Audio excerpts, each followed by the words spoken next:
Well, it's the end of the week. It's May 13th, 2022. Now, I just felt like just talking just a little bit because of my experiences this week. And right now, I'm not going to really go on a big rant about cryptocurrency's crash. Right now, Bitcoin is 29,634, despite the fact that we were told over and over by people like Michael Saylor and all of those fake ass crypto gurus all over YouTube, all over the internet, all over MSNBC, all over CNN, all over Fox News. You heard all of these people telling you all this bullshit. You heard them saying, oh, $100,000, it's going to be $1,000,000, it's going to be $1,000,000,000. I swear to God, I heard these numbers. I shared them every time I heard somebody say this ridiculous shit. I shared them. And all along, I was saying, no, it's not. Oh, yeah, Bitcoin's going to 100,000. I was like, no, it's not. Oh, no, Bitcoin's going to 1,000,000. I was like, no, it's not. And all this crypto, this V-chain shit, all this nonsense, and these Ponzi coins and this, that, and other. I really did not want to make this video to really talk about that. I wanted to talk about the various failures of my government. First of all, cryptocurrency, in my opinion, is a failure of my government to not explain to people why they shouldn't be putting money into this shit. But to tell you the truth, I have a conspiracy theory where I actually believe that the government was in on this from the very beginning, because they knew that if this shit was shown to get big enough, they could print those welfare checks while everybody was at home during COVID, and they could get people to sink their money into the crypto market, and that money would simply evaporate. Nobody would be the wiser. See, unlike putting your money in the bank, there is no FDIC insurance. If you put $250,000 in the bank insures your money up to $250,000. There ain't no such insurance for crypto. Basically, what happened was a bunch of people got in the beginning. They shared that information with some friends. They did their best to sucker people in. Then what they did was they took their profits in order to use it to advertise cryptocurrency. So all along, you saw all this crypto advertisement. So you saw more and more people getting suckered in. Oh, yeah, look at me. I just bought a Lamborghini. Oh, look at me. I just bought a Bitcoin Rolls Royce. Yeah, They suckered you in, and now your money has basically evaporated. The sad thing is, we'll never know the truth because nobody's going to fess up to how much money they've actually lost. You'll never know the truth about the Robin Hood squeeze. You'll never know the truth about the Reddit short squeezes. You'll never know the truth about cryptocurrency because most of this was kids who gambled money that didn't belong to or was not earned by them. There were a couple of adults who got suckered in. You know, it's funny. I hear women that I know, when they come to me and say, yeah, one of my hobbies is gambling on crypto or investing in crypto, right away I knew it was bullshit. I'm like, first of all, I know you personally. You're a moron. You don't know anything about financing. You barely can pay your car note on time. I know you don't know anything about fucking anything. So please don't come to... I sell houses and mortgages and refinances. Don't come to me and try to explain this shit to me, please. But these people found out the hard way. Nayib Bukele, entire countries gambled on cryptocurrency.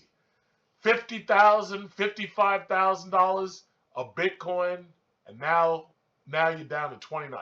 So just keep in mind, when this 29, if this goes down to the low 20s, there's going to be a hell of a lot of margin calls. And you remember that one kid on Robinhood who killed himself over options? I think he owed like $750,000. Yeah, well, you ain't seen nothing yet. We're gonna need bigger umbrellas because these dudes are gonna be jumping out windows. But you know what? I'm gonna stop talking about crypto right here because that's not what I wanted to talk about. I wanted to talk about the other failures in my government. Gas prices. I was at the gas station. I believe it was 2 days ago. Gas was it was yesterday. Gas was at Costco. Gas was $4.78. Now I thought to myself when I went down to Pennsylvania for Mopar Fest, paying $4 a gallon was too goddamn high. I had literally gone from $70 a gallon tank, a full tank. I'd gone from like $70 to $75 a tank, all the way up to $90, $95 a tank, and that was $90 to fill up at $4 per gallon. Right now, the shit is $4.78 here at the nearest Costco. I think the nearest BJ's, I think it's like 4.72 or something. I'm like, you got to be kidding me. So what is the Biden administration doing? Well, they're trying to figure out ways to release more oil from the strategic reserve. But I don't know if these people in government are as smart as they say they are, because the word strategic reserve usually means it's a, quote, strategic reserve. It means that we've got that oil just in case there's a war, or we've got that oil just in case there's a natural disaster. You know, I was explaining to some people that ever since 2005, when I was driving before Hurricane Katrina, gas prices were lower than $2. It was only in 2005 that I saw gas quickly spike to over $2 and then to $3, because before that I'd only been paying like $1.50, $1.40, something like that. Hurricane Katrina 2005 was when I first saw gas prices spike. And if you remember, that's also when Toyota Priuses and hybrid cars started getting popular. Years later, 2012, we had Hurricane Sandy.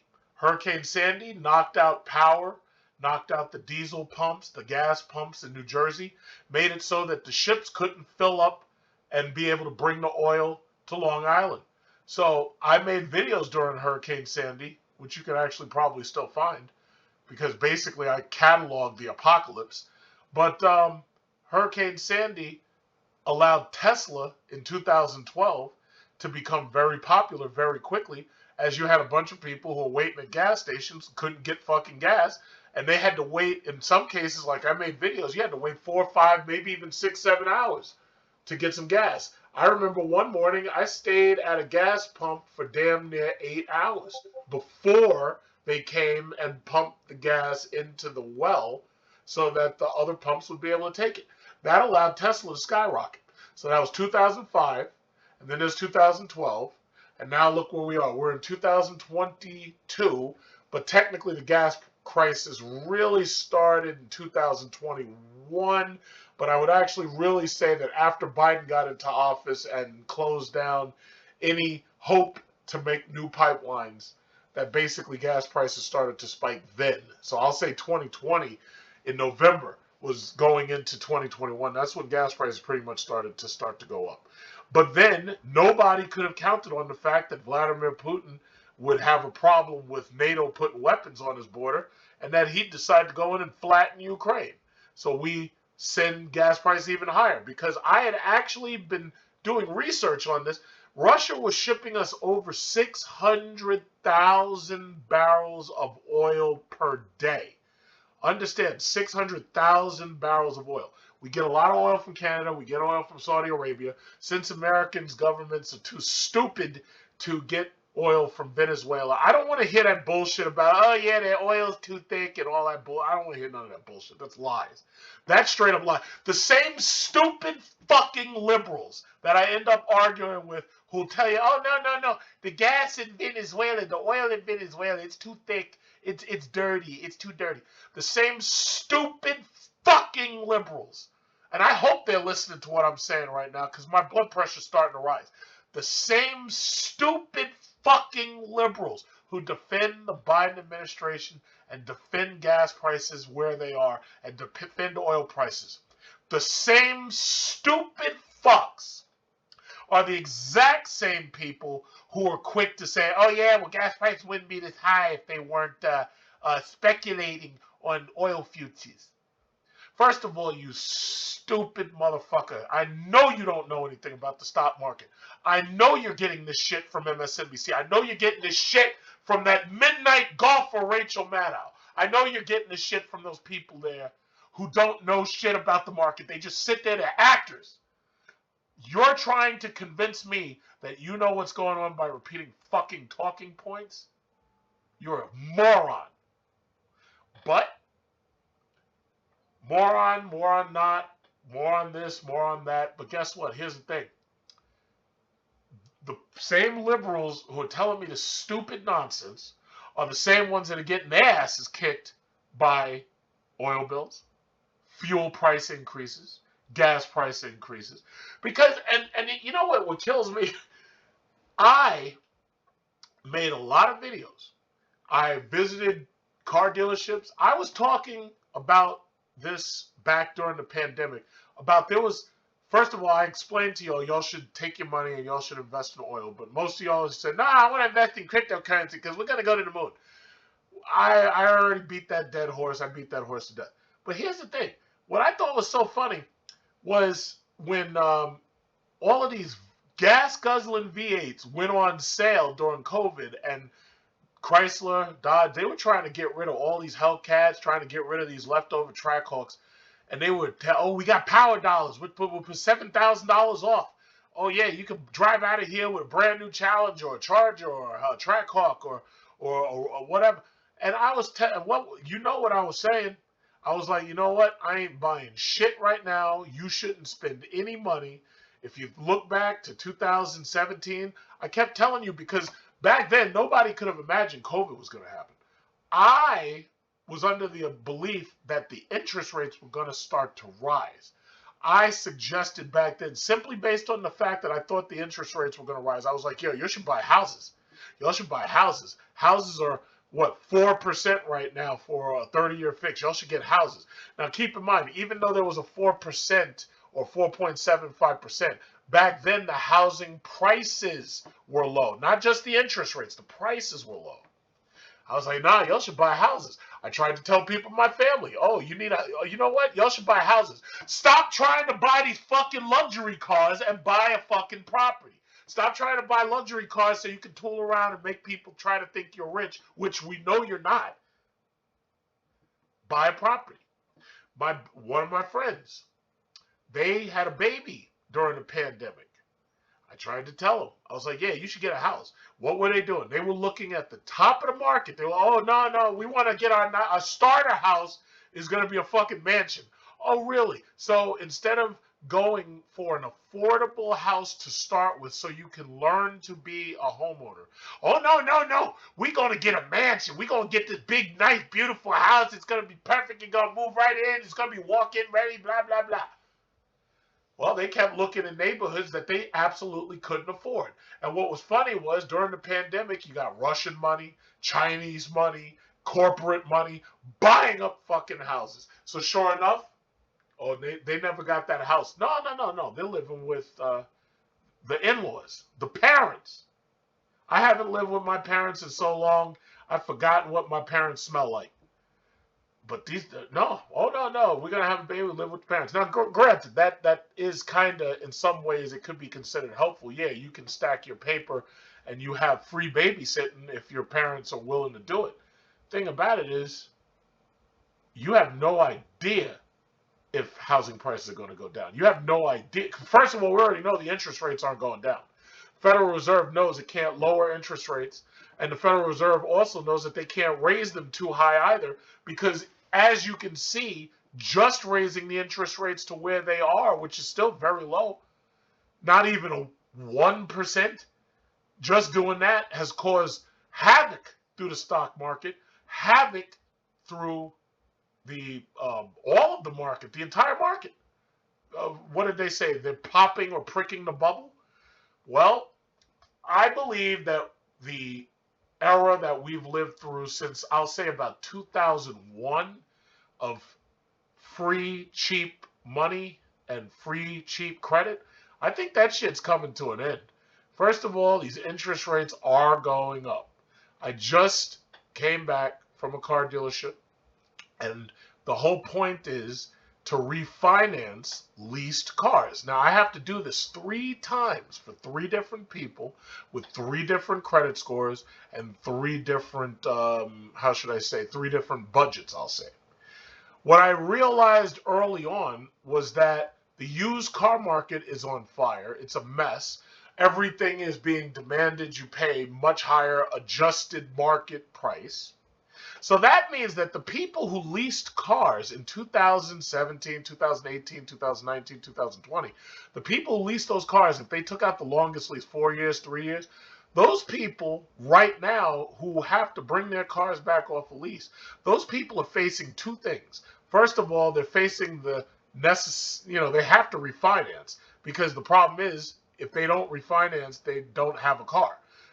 Most of them will come into the dealership thinking that it's going to be like last time, where you're going to walk in, hand the dealer your lease car that you finished using, and then you're just going to buy a new car, brand new car, roll off the lot with a brand new car. Well, guess what? The supply shortage saw to it that you can't do that, because there's not enough chips. There's the computers in the cars, the computers that require chips for the heated and cooled circuitry in the seats. Oh no, we don't have that because there's not enough chips.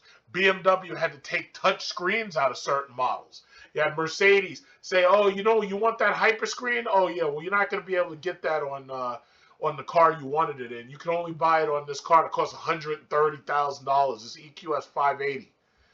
If you know cars, you know what I'm talking about. But the bottom line is the supply shortage hit. Supply shortage. So not only did you get fucked by higher interest rates, but on top of that, you got hit by the supply shortage. And on top of that, gas prices are higher than ever. Which brings me back to the Mopar guys. See, you know what? Let me tell you the truth about a lot of these dudes. A lot of them won't admit it. The sad thing about it is they know it becomes emotional to have one of these cars at a certain point. Without these cars, these dudes are nothing.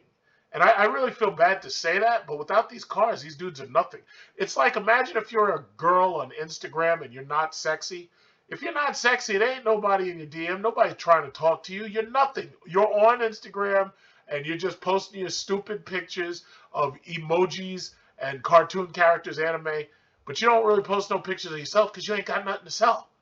But these dudes, they go on Instagram, they go on Facebook. These dudes are taking 100 photos of their car. They pull up to a car meet, taking 600 or 700 photos of their car. Wait, let me take a photo. I got one. Okay, wait, let me adjust the stance on the car. Let me adjust the stance. And then they tilt their shitty wheels outwards to make it lower to the ground, and then they take another picture. These dudes are worse than the fucking women on Instagram. But they're taking pictures of their car, not even themselves. They're taking pictures of their car. These dudes know that they can't take these cars back. If they leased them, they can't give up that Hellcat. They can't give up that Trackhawk. They can't give up that Demon. Because without it, who are they? Because the problem is, you trade in one of those cars, those Mopars, or even those Mustangs, or a Corvette, you trade in that car, what are you now? On, like, all of a sudden, all these dudes who are DMing you, or up in your DM, they say up in your DMs. You know, the guys be on Instagram up in the women's DMs, sending them dick photos, sending them propositions to talk. Oh, no, baby, listen. Oh, you want to... Yeah. The dudes do that to other dudes, but it's not sexual. They're, oh, yeah, how's your car doing? What size tire? They're like, they pop up out of nowhere. What size tires you running? Well, what size drag radials? These dudes are emotionally, and they're just attached to these cars, and they cannot downsize.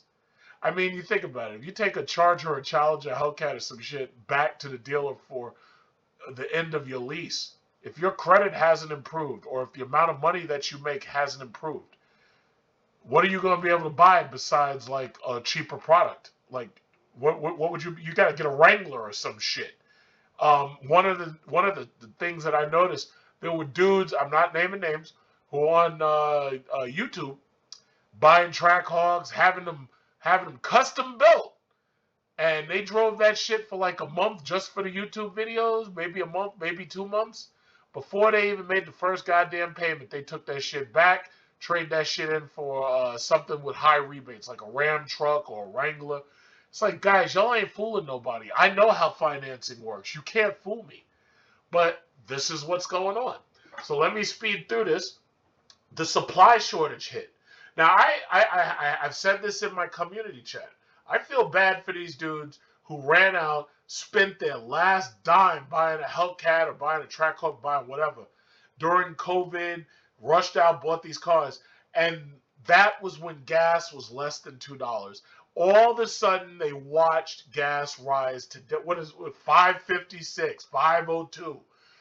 Gas has risen so quick. Now I know they're talking about diesel here, but some of our gas stations are around 4.99, 502, 501. Some of our gas stations, it said 12 hours ago, gas prices just broke another record. So the reality was, some people said, okay, well, if I'm going to trade this car, I'm going to try to trade it for an electric vehicle. They go in looking for electric vehicles. Supply chain shortage. There's no electric vehicles. You can't even get that. So basically, what are you supposed to do? And then comes the other situation. Let's say you're returning a car on lease. You're returning a car on lease. Let's say you can't afford it. You're returning a car on lease. Now you got to talk about buying a damn warranty, because all of that shit that's in that car is precision engineered to last until the end of that lease. But as soon as that lease ends, all of that shit's going to start breaking. All of it. Even with my Jeep SRT, I financed that car. I had always financed that car. Once I got to, what was it, 60,000 miles, I had to do my rear differential.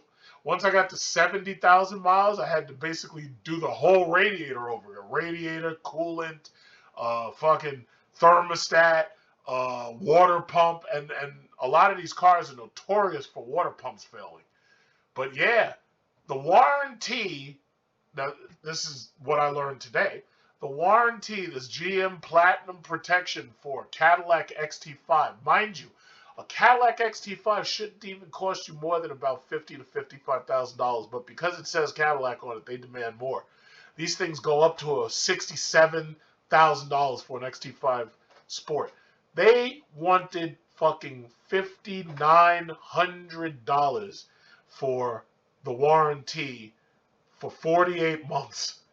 $5,900, and plus tax, you're talking about $60-something $100, like $6,000 basically. You're talking about $6,200, $6,300.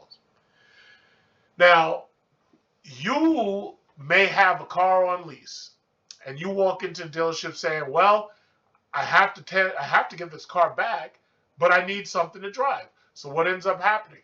The dealer has to do a credit check on you. Dealer does a credit check, sees that your credit is fucked up, or maybe if you're lucky you improved it, but chances are it's probably fucked up. And they say, yeah, well, guess what? If you want to refinance this car, you're going to have this percent interest. And the interest rate that they're quoting you is probably higher than you want to pay, because you're expecting, oh no, I think I'm going to get a 3 or a 4 or a 5 or something. No. Some of these dealers will fucking hand you a goddamn 10.7 or a fucking 11.9. Yeah, I seen it.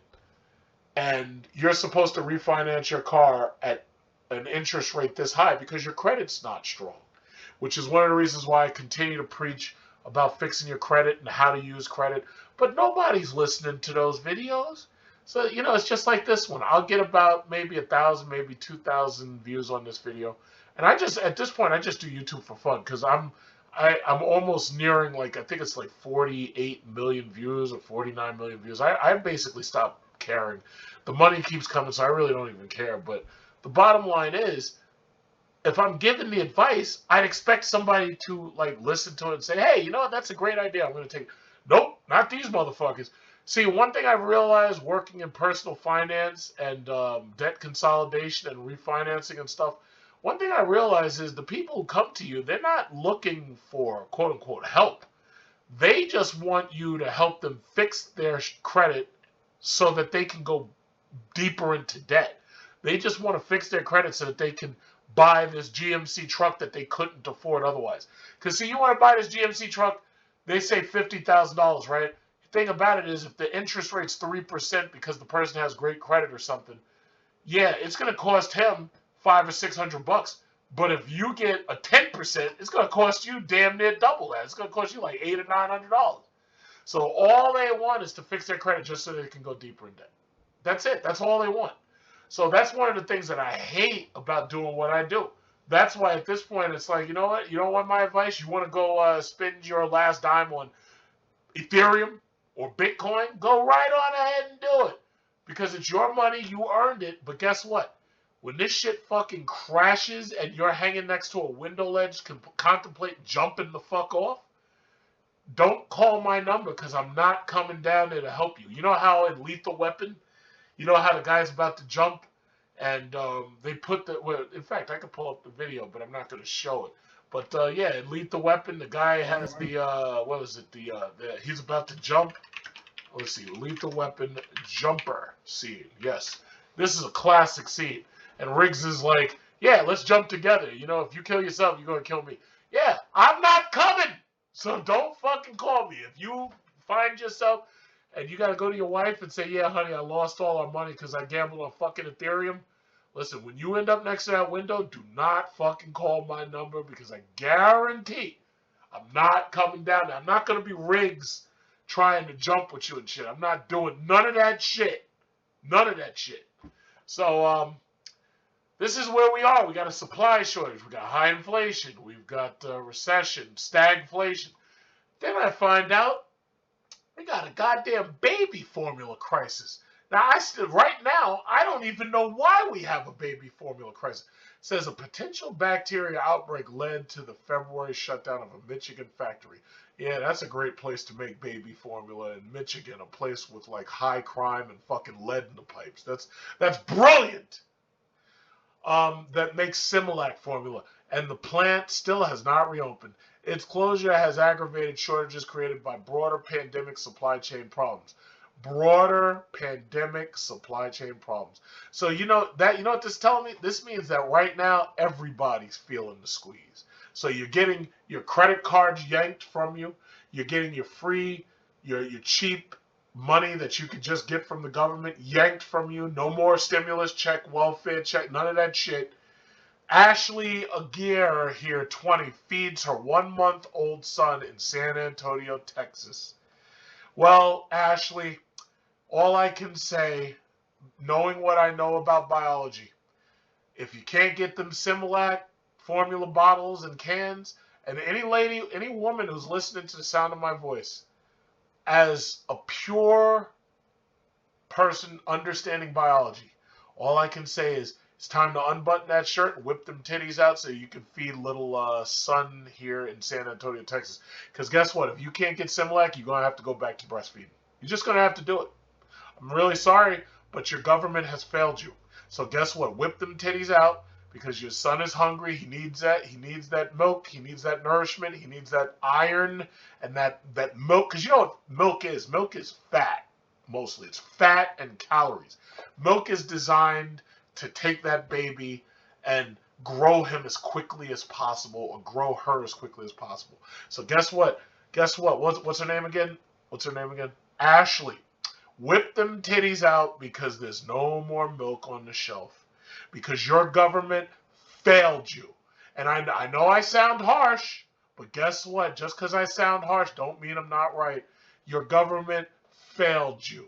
Your government failed you. Just like they fucked up with the whole supply chain at the very beginning and the toilet paper shortage and Lysol shortage and all. Let me tell you something. Your government failed you. I'm sorry. They failed you. Of all the places I would have breast milk and Similac and all that stuff. Because, by the way, did you know in Japan, they actually have human breast milk in little things. They actually have human breast milk. Hopefully I can show that. But they actually have human breast milk commercially available for, look at this. Yes, that's right. You see this? That's the symbol for woman, and I believe that's the symbol right there for milk. They actually have human breast milk in Japan, and I mean, that's just what it is. They have human breast milk in Japan. So guess what, Ashley? You're going to have to whip them titties out because your government has failed you. When you people are ready for real government, that's when you need to come talk to me. You need to get me into that White House so that I can get this demented old senile bastard out. And you need real leadership because you ain't getting it. You ain't getting it at all. You ain't getting it. But this is what we've come to. This is what we've come to. It's a shame. It's an absolute shame. The used car market's a mess. Oh, I see John Perley Huffman wrote about that back in January. The used car market's a mess. I heard Carvana just laid off a bunch of employees, like hundreds of employees or something. Carvana, supposedly they had like some kind of vending machine or some shit for cars. I've never actually seen one of those places. But this is what we've come to, everybody. Now, if you try to get a cheap used Japanese car, the shit's gonna cost you like $3,000 or $4,000 more than it normally would. In fact, at the dealership, I was being told that although the Cadillac, although that car was $55,000, and although that we'd used that portion of the lease, and this isn't my mom I'm talking about, this is somebody else. But he was telling me that right now, if you actually sold that car, you could get more for it than it's worth. And he said that that car would actually go right now for $40,000, despite the fact that she only had a residual of $29,000, like $29,900, like figure about $30,000. So $10,000 more. And I was trying to tell my aunt. My aunt has a fully loaded XT5. Everybody seems to want that car right now. Either that or the XT6. And I was trying to tell her I wouldn't give that car back. I'd hold on to that car. But as you saw in my last video, she just got the Mercedes, the GLE. So the thing about it is she doesn't need two cars. So I'm like, oh, okay, well, I guess you could take it back. But here, the next person is getting a fully loaded, heated and cooled seats up front, rear HVAC controls in the XT5. This car would normally cost you $60,000 or more. And they're going to get all of that dirt cheap, or at least cheaper than, she got it. And they're going to probably extend the warranty, but the extended warranty is going to cost them $5,900. It's crazy. I swear to God, this market's crazy. Your government has failed you. If I was president, you believe me, and I'm telling you how I'd do it. I'd go right to Venezuela and be like, hey, listen, I'm really sorry that we've been racist for so many years and we've been undermining your democracy. But guess what? We want your oil, and we're willing to give you food, and we're willing to give you other stuff and start trade with you, and we're going to stop the sanctions on you. We're going to take away the sanctions. And this way, you can freely trade. We'll buy some of your oil, and this will help your economy. Instead of us trying to fuck you over with racism, we'll buy some of your oil, and we'll make friends with you. And you know what's funny? Biden had to do that. I was saying this for many, many years. Let's see. Biden, Venezuela. He was being forced to do that because these stupid morons tried to cancel Russia. President Biden, don't cave to Mexico's demand to invite dictators to your summit. Well, guess what, Miami Herald? He ain't got much of a choice. First of all, he ain't going to be president in a couple of years because gas prices alone are going to get people to show up to these polls to vote his ass out. Look at this. Look at this shit. Look at this. Did y'all hear about this? No, because y'all are busy listening to fake news. House Democrats urge Biden to lift Venezuela sanctions. So you mean to tell me that these racists in the government had kept these sanctions up for this long, trying to undermine their government, trying to put in Juan Guaido to get rid of Maduro? You mean to tell me that all of a sudden now, when gas prices are $6, now you morons are seeing it my way? You mean the person who's been talking about Venezuela for years and saying, you know what, we should be getting fucking oil from Venezuela? You mean now you idiots understand that? Well, I'm glad that we finally see eye to eye, you stupid motherfuckers. Well, maybe also, while you're considering lifting sanctions on them, I think it's about time to concede that the Russian-Ukrainian war has basically been lost, and they basically control Ukraine. And I think maybe it's time for you to also consider to stop fucking with them, to stop trying to put weapons around their border, and maybe you should drop the sanctions on them, because, that 600,000 barrels of oil that we were getting from Russia, that was really actually helping to keep our energy costs down. But you guys are stupid. You politicians who elect, you got your fucking political science degree, you might have a law degree, you never worked as a lawyer, or you worked for a very short period of time because you didn't want them to be able to pull up enough dirt on you and for you to have a record for us to be able to vote against. You guys suck at this job. You guys suck at this job so much that we have a baby formula crisis. That's how much you suck. You suck at your jobs. The last thing I'm going to say is this, because I ranted, I raved 35 minutes on. I am dedicated to showing up in November and voting your asses out. Now, unfortunately, I live in New York, so you already know people are going to win if they're the typical liberal who's screaming racism from the right and who's screaming about abortion rights. As far as I'm concerned, you ain't got no right to kill babies. And they, oh, well, yeah, well, if you make it illegal, we're going to have it in the back alleys. I will have you charged with murder and either thrown in jail or executed. So my thing is, unless you had a serious reason for abortion, like incest or something, you're not just going to do it willy-nilly. At certain times of these terms, it's ridiculous. You have fetuses that are able to live on their own. So my thing is, whatever happens in Roe versus Wade is just what happens. But the bottom line is, you're not exempt from the law. So if you commit murder, you're going to be held accountable. Now, I know most of these states are too pussy to put you to death. I know they've gotten rid of the death penalty in a lot of these states. Some of them still have it. I think some of them have the fucking firing squad now.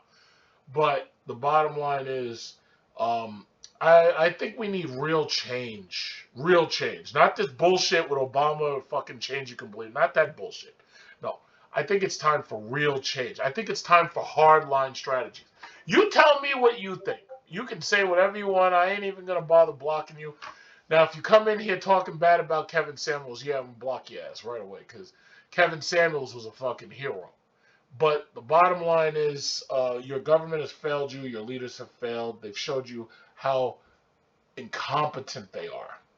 You've got a baby formula shortage. So that means that even if you wanted to have a baby right now, you can't even feed that kid because you got a baby formula shortage.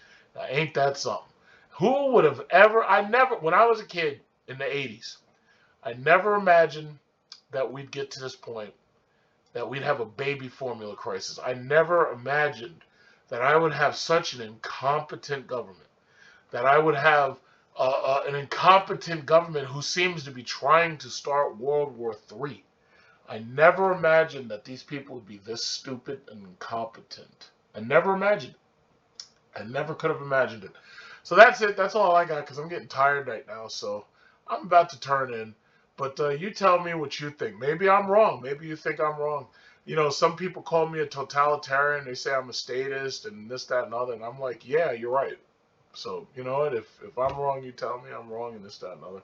But while you're busy trying to figure out what you're going to type to tell me I'm wrong, I just want you to know, your gas is charging you up the ass, and your child can't get enough Similac because your government failed you.